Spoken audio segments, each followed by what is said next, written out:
did see an interesting video that I wanted to look at by Kurt Scott. I think they're German.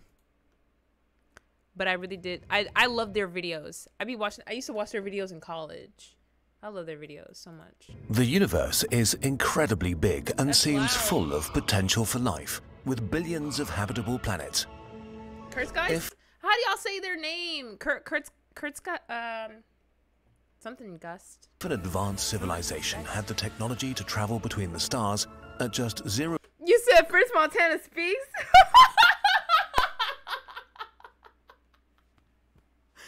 That is so rude.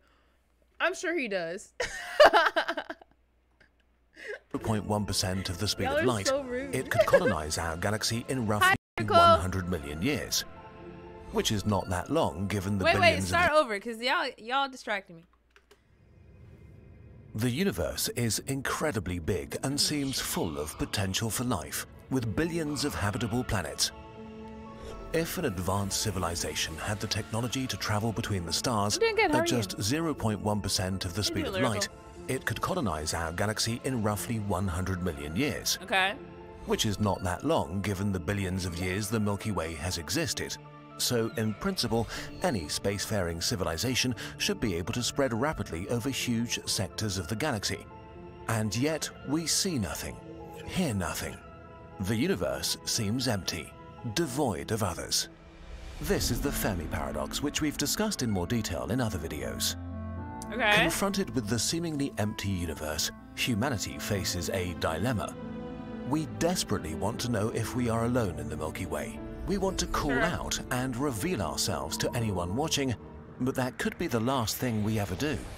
Because maybe the universe is not empty. Maybe it's full of civilizations, but they are hiding from each other. Maybe the civilizations that attracted attention in the past were wiped away by invisible arrows. This is the dark forest solution to the Fermi paradox.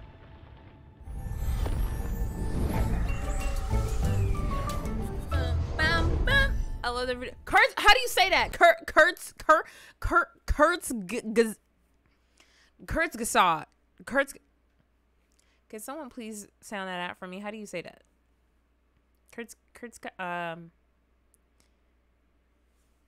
I just call him Kurtz. The way of life.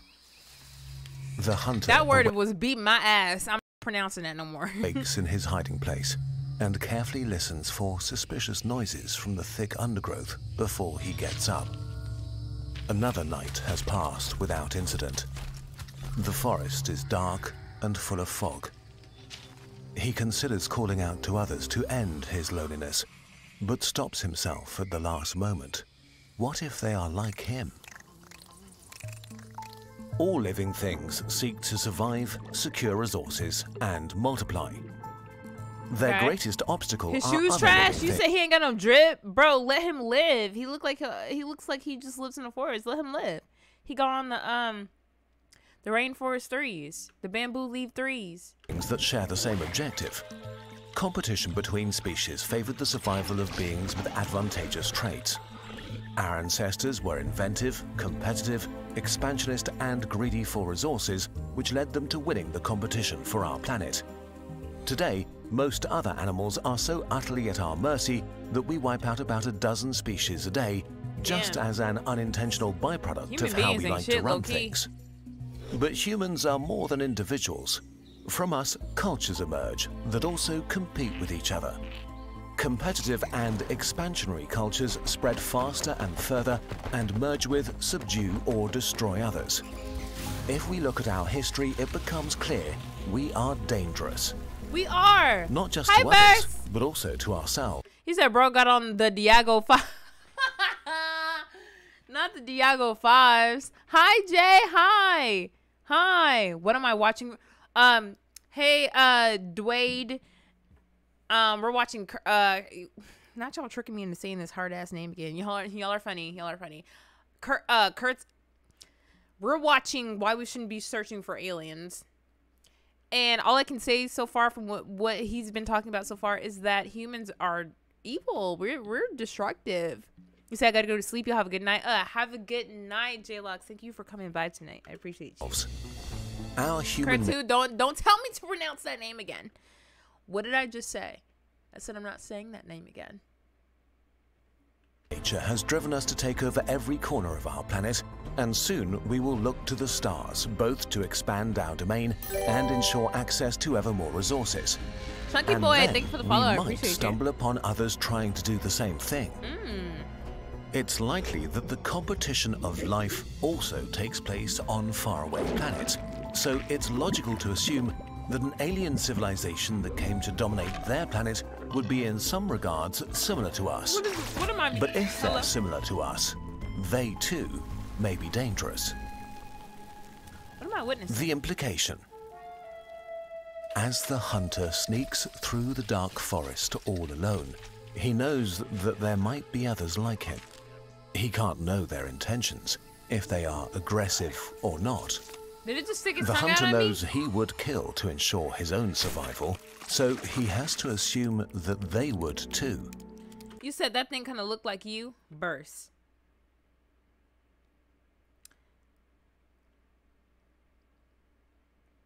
I'm not going to say the insult that I wanted to say because I'm going to keep my reputation as a nice fucking person. Okay? You will not push that behavior out of me. You will not. I'm an angel. And it might be that if he stumbles upon another hunter, the one that shoots first survives. Did they just shoot at me? None of this What did I means that do? conflict is unavoidable. So far, the progress of the modern world seems to have made us more peaceful, not more violent. Maybe this is true for other civilizations too. Niceness? That eventually progress means less conflict, not more.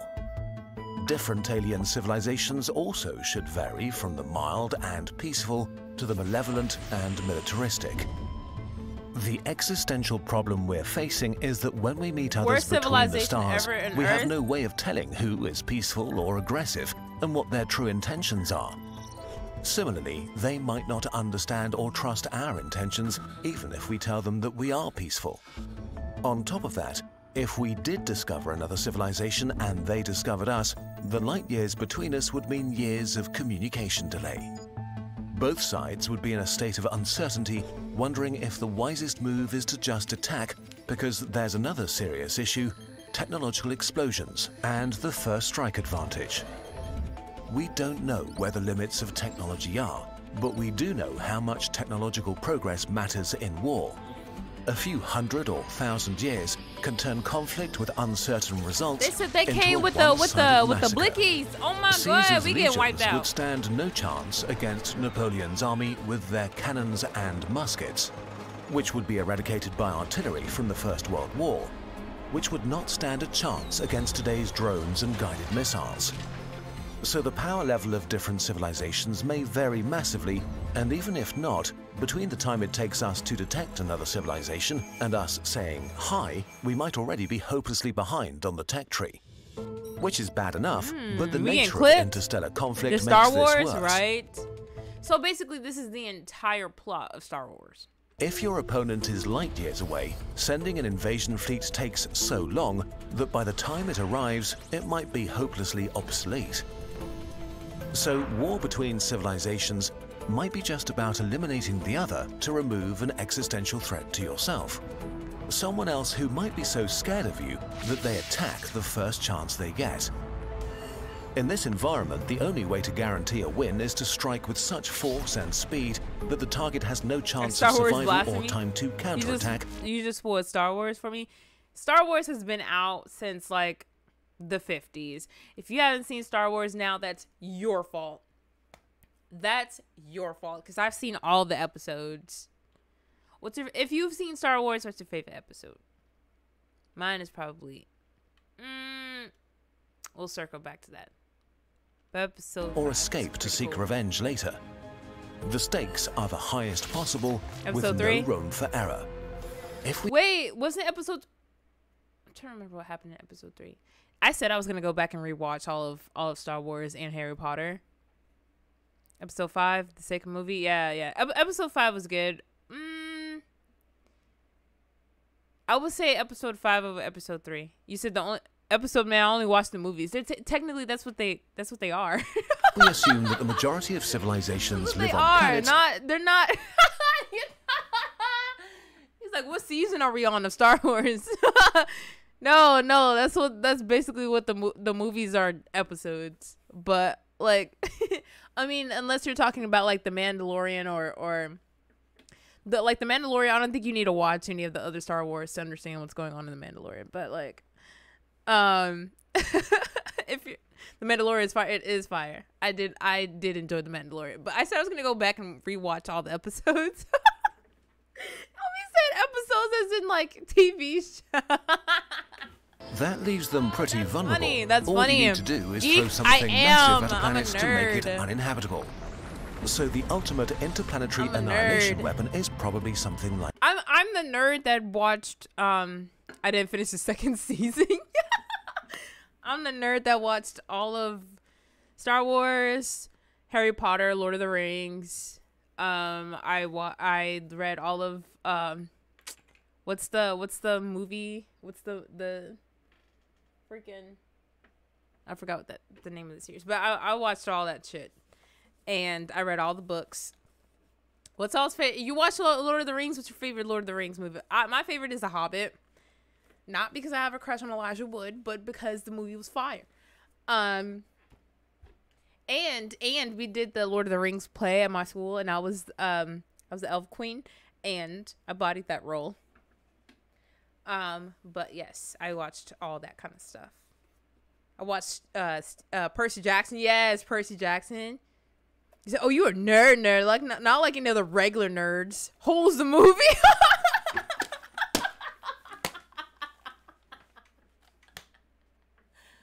Oh my god. No, I was a very typical nerd. I was, especially in high school. Yeah, I did all that. Did the anime. I collected manga. I was into it all. I played RPGs. You can catch me on League. You can catch me on Sacred Seasons. Y'all don't know nothing about Sacred Seasons. And if you do, you are OG for real, for real. You watch the anime. I did watch the anime. Still do. Nerd and a bully at the same time. That's nuts. You got to go did those. That's my song. You got to go. Stan Lee Yale Nats. Best manga to ever exist. Then we watched the movie. Yeah, I was your very typical nerd. I was not a nerd that stood out. I was not the mysterious girl in the library that you wanted to talk to on your lunch period. I was the one that everyone was just like, you're fucking weird. But like also did theater, so everyone thought I was kind of cool. So I'm waiting for the winter 2022 for the good animes to come out. Wait, what's this supposed to be coming out in 2022? You gonna go see Spider-Man? Yes, do not spoil it. If you spoiled it, you're automatically banned. I'm not kidding when I say that. Do not spoil it. I've been lucky enough to not see a single spoiler. Not a single one. And all of my homies have been spoiled so far, so do not do that because you will be banned. I'm also a music nerd. Same. I do enjoy music. I'm an old head, so. So do you remind me of this one girl I went to school with in high school? Nice. You said Twitter actually spoiled me on spoilers. Luckily enough, I haven't gotten spoiled on twitter.com. I've muted all of the Spider-Man spoilers. I've muted Spider-Man in general on Twitter, and I haven't really been on too much except to see like everyone's Twitch rewinds or Twitch recaps. And all I can say is that I have not been spoiled yet, and I am grateful to not have been spoiled yet. So if you are from the UK and you've seen the movie already, good job to you. Do not spoil it. You saw him say is that it's a W movie. I know it is. Yo, Spider-Man is the most anticipated movie this year, and I am excited for it. Zom said he got spoiled. Oh yeah, he did say he got spoiled. The movie already came out. Yeah, I think in the UK. When did the movie come out? It came out yesterday or day before.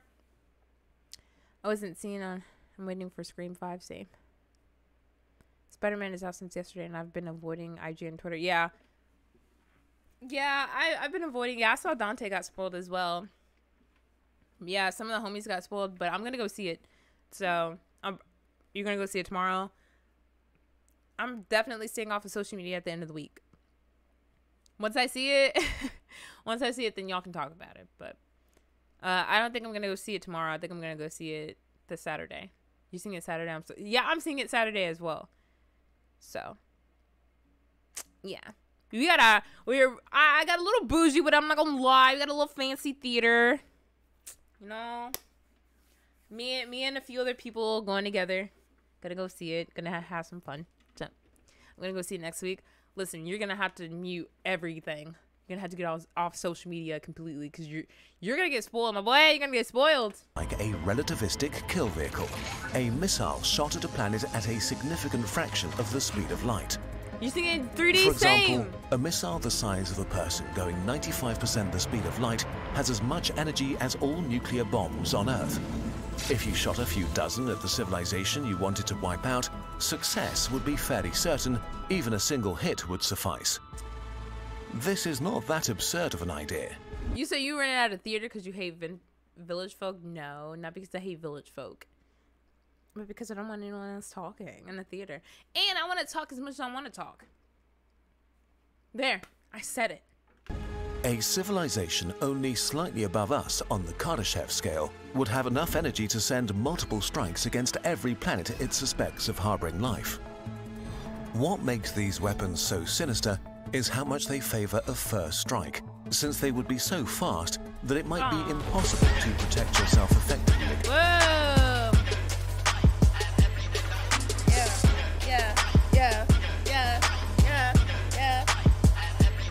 Yo, Free, thank you so much for the raid. I appreciate you, homie. Thank you so much, everyone that's coming in from Free's stream. I hope you had a good night, and I hope you guys have had fun in there. What y'all do? Talk to me about it. How was your stream, homie? Thank you for raiding me. I truly appreciate you. Thank you. We're just getting started. Hey, kind of. Against them once they're... Hold on, I like that emote. What the fuck? I like that emote. I like that. W emote. W raid. Thank y'all. Launched.